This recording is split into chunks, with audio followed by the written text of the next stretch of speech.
Whatever. Whistler, Let's do it. Canada. April 17th, 2019. Ancient astronaut theorist Georgios Tsoukalos and retired NASA scientist Dr. Georgia Sucrose? Whistler, Canada. April 17th, 2019. Ancient astronaut theorist Georgios Tsoukalos and retired NASA Georgia scientist Tsoukalos. Dr. Richard Hoover are about to board a helicopter bound for a massive ice cave in the Canadian wilderness. All right, you ready for this? Yes, absolutely. All right.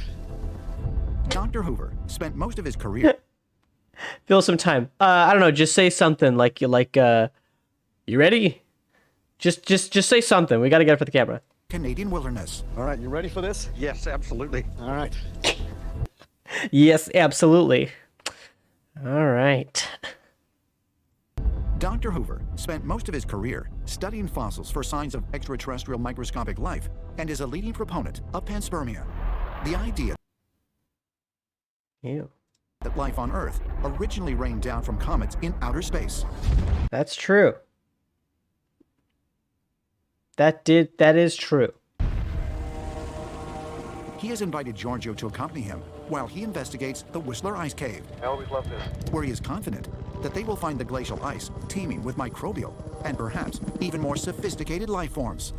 Life forms that may be thousands of years old.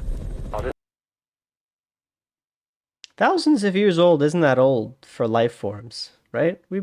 There's been life for a billion years, right? I guess for in ice. Just absolutely magnificent. It really is. If alien microbes are reaching Earth, These people are uncomfortable around each other. These people don't know how to talk to each other. They're literally just trying to fill time because they're uncomfortable. He's going, wow, it really is beautiful out there. Just absolutely magnificent. It really is. if alien microbes are reaching Earth, Dr. Hoover suggests that they could survive. They're not talking about, oh, what do you think you're going to find? Or like, what are your expectations? Or what kind of life, what would life look like? They're just going, gee, Whitakers, this sure is a helicopter ride. within such an environment for long periods of time. Today, he'll examine the glacier for the perfect samples to analyze in his laboratory. So, Richard, how excited are you to be There we to go. conduct this experiment? Well, I'm tremendously excited. This is absolutely a I guarantee you, this is the third take. They've already had this conversation twice. Let's watch it one more time. oh, I'm tremendously excited. This is absolutely a marvelous opportunity to do more studies of life in ice. After a You telling me they weren't like, no, call him Richard. Don't just say so. Remind the audience that his name's Richard. How excited are you to analyze in his laboratory. So, Richard, how excited are you to be here to conduct this experiment? That right there. So, Richard, how excited are you to be here to conduct this experiment? He either practiced that in the mirror. That's not a natural way of speaking. Maybe he's the alien. Well, I'm tremendously excited. This is absolutely a marvelous opportunity to do more studies of life in ice. After a 20-minute helicopter ride, the team arrives at the Whistler Ice Cave in the Pemberton Glacier. It's incredible. Yeah, amazing. Again, they're like, just talk about how cool it is. Look at that. There must be 1,000 shades of blue in this ice cave. It's absolutely fantastic. And here we see all of these magnificent shades of blue, and up there you see big streaks of black. Glaciers Keep telling me about the shades. I'm watching Ancient Aliens for a description of the... like to eat rocks. And as they eat rocks, the rocks gather inside, and when the sun shines through the ice and hits the Wow. rocks, it can cause it to melt and form nice little pools of water. And then when bacteria and algae grow in there and respire and produce their photosynthetic products, they make their own atmosphere. So around every tiny rock in this glacier, there is a tiny planetary system with its own biology, its own... Don't call it a planetary system. Call it an ecosystem. At least, at most, atmosphere, its planetary system, my ass. own soil, in effect, and its own oceans. The ice here is tens of Wait, thousands what? of years old. There is a tiny planetary system with its own biology, its own atmosphere, its own soil, in effect, and its own oceans. Its own biology, atmosphere, soil, and oceans. The ice here is tens of thousands of years old, but Dr. Hoover believes it is teeming with life. That is kind of sick, though. I would love to see a big old piece of ice I'd lick it. I would, I think, Wow, I mean, once. this is spectacular. So you just described basically our environment on a microscopic level. Oh, that's incredible. Hold on. Of thousands of years old. But Dr. Hoover believes it is teeming with life. Wow, I mean, this is spectacular. So you just described basically our environment on a microscopic level. Again, this is the 17th time he said that. He's getting sick of it. His heart's not in it anymore. Exactly. There's an enormous amount of biology above us and throughout this wonderful glacier. What do you mean? What do you mean by an enormous amount of biology? Like life, organisms? Because that's, I mean, everywhere, I think.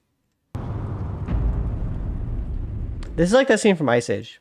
What? I wonder if that's where these guys got the idea. They saw Ice Age and they were like, those guys were stuck in ice. Let's go check out the ice. What we're about to do Could be. is take a core sample of this beautiful blue ice. So what are you looking for specifically right now? This ice hasn't been touched in 10,000 years. There could be hundreds of thousands of planets and ecosystems, so we have to be incredibly careful coring out just a skosh of ice. Beautiful blue. So let's... So what are you looking for specifically right now? What I want to do first is chop away an outer layer and get into the inner ice. And we'll be looking inside of the ice for the ice microorganisms. That's so imprecise. He's just kind of cracking it. Look at him. Now we know there can't possibly be any contamination because this ice has been in the glacier and now is only freshly exposed. And now we take the core.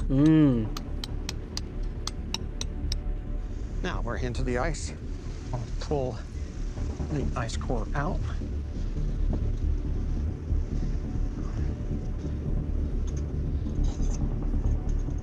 Okay, And that's enough, right? that's enough, yeah, for that first sample. Yeah, cap that. Okay. All the You sure this is another? This kind of looks like an empty tube. You positive that's all we need? We're doing a TV show here. Can you fucking get like a rod of it?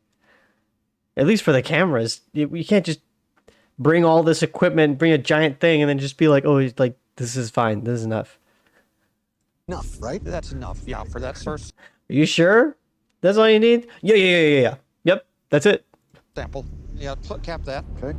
All the microorganisms that grow in ice typically grow very, very slowly. Whoa. What did he do? What did he do to that? And we'll be looking inside of the ice for He the just- ice microorganisms. He just got a tiny little... Hold on. Now we know there can't possibly be any contamination. He's out of because breath. This ice has been in the glacier and now is only freshly exposed. And now we take the This is the cut right now, and then the next cut we do. Hold on. Look at it. Look at the wall right there. What do they do? What do they do on camera? that. Okay. All the microorganisms that grow in ice typically grow very, very slowly. So, in fact, there are some microorganisms that only reproduce once every half a century or once a century. So the microbes that are found in here, are they in suspend animation or are they moving around? Probably both. So essentially what you're saying is that this entire cave is filled with life. Yes. What you're telling me is there's ancient aliens? But not just that. This entire ice cap is filled with life. There is this enormous amount of microorganisms that live and thrive and love to live in these low temperatures of the ice cave that we have here. And ice cave So we haven't found any alien life yet, have we? Video's almost icy, over. Glaciers all over the planet Earth and probably all over icy regions within our entire solar system and maybe widely distributed throughout the entire universe. So here's what happened. This guy said, oh, there's this doctor, and he's a proponent of panspermia, as opposed to abiogenesis or creationism, of course. And he believes that life came from the skies. And also, separately, there exists frozen life that is old. And we're going to put that on Ancient. I guess by season 18, they really got to fucking pull out all the stops.